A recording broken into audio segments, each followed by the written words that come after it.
warahmatullahi wabarakatuh. Perkenalkan, kami dari kelompok 6 ingin mempresentasikan perjuangan melalui Forkat.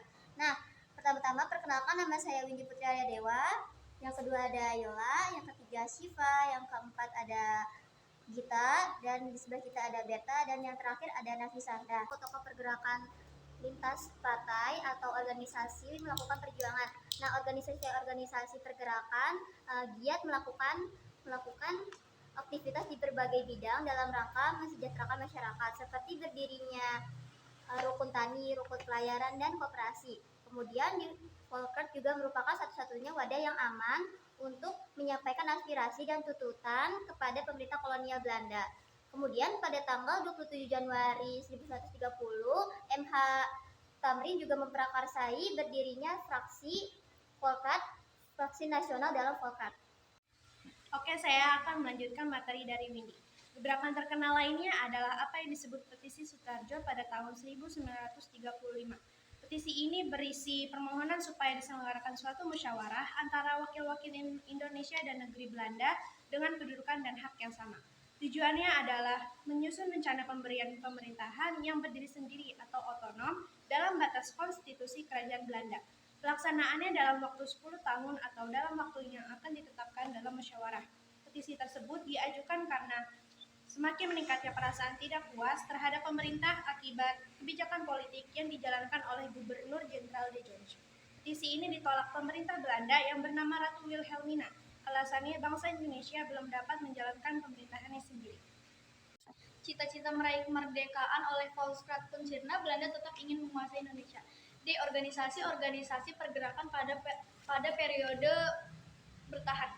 Yang pertama ada Tanam Siswa. Tanam Siswa adalah organisasi yang didirikan oleh Ki Hajar Dewantara yang dibentuk pada tanggal 3 Juli 1922. Ki Hajar Dewantara menerapkan 3 konsep pengajaran. Yang pertama ada Ingar Sasung Tulodo, yaitu guru bertanggung jawab dan wajib memberikan contoh yang baik sehingga murid bisa meneladaninya. Yang kedua ada Ing Madio Mangunkarso, yaitu guru wajib memotivasi dan memberikan bimbingan supaya murid bisa berkembang sesuai bakat dan minatnya.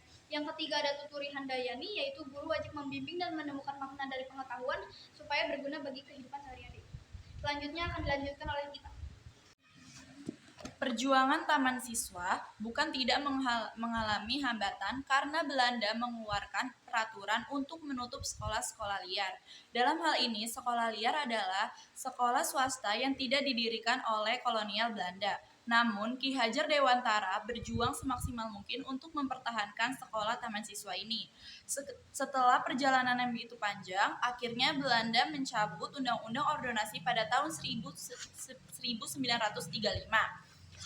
Atas jasa dan perjuangannya, kini hari lahir Ki Hajar Dewantara yaitu pada tanggal 2 Mei diperingati sebagai Hari Pendidikan Nasional. Selanjutnya ada Partai Indonesia Raya atau Parindra. Pada tahun 1931, Dr. Sutomo, pendiri Budi Utomo, mendirikan Persatuan Bangsa Indonesia atau PBI. Organisasi ini merupakan kelanjutan dari Indonesian Study Club yang didirikan pada tahun 1924.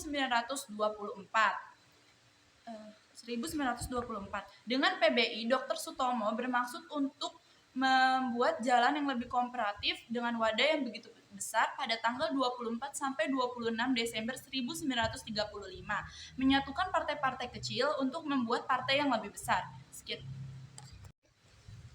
Parindra aktif dalam berbagai usaha terhadap masalah perburuhan, pengangguran, dan peradilan. Yang ketiga itu ada GAPI. GAPI itu adalah gabungan dari beberapa partai politik di Indonesia yang didirikan oleh MH Tamrin pada tanggal 21 Mei 1939.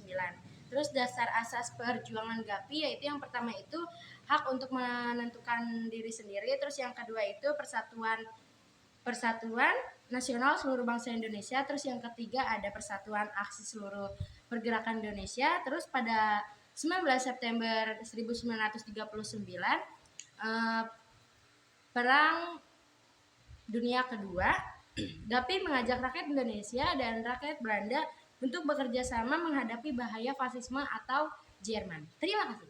Pada Desember 1939, penyelenggaraan Kongres di Batavia. Tujuannya adalah melanjutkan gerak Indonesia berparlemen dan menyadarkan rakyat pentingnya membentuk tata negara yang demokrasi. Keputusan penting dari Kongres itu ada 3.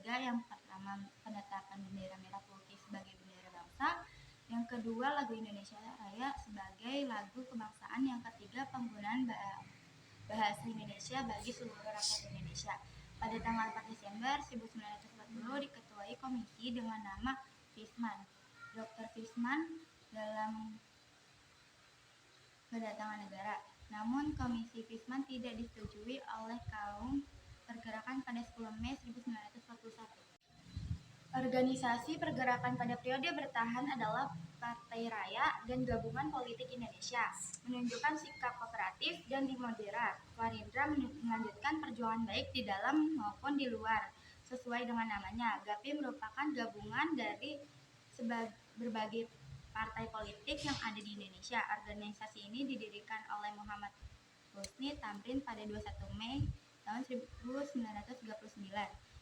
GAPI memiliki 3 asas: perjuangan hak menentukan diri sendiri, persatuan nasional seluruh bangsa Indonesia berdasarkan kerakyatan dalam paham politik, ekonomi, dan sosial, dan persatuan aksi seluruh pergerakan Indonesia. Sekian presentasi dari kelompok kami, kurang lebihnya mohon maaf. Wassalamualaikum warahmatullahi wabarakatuh.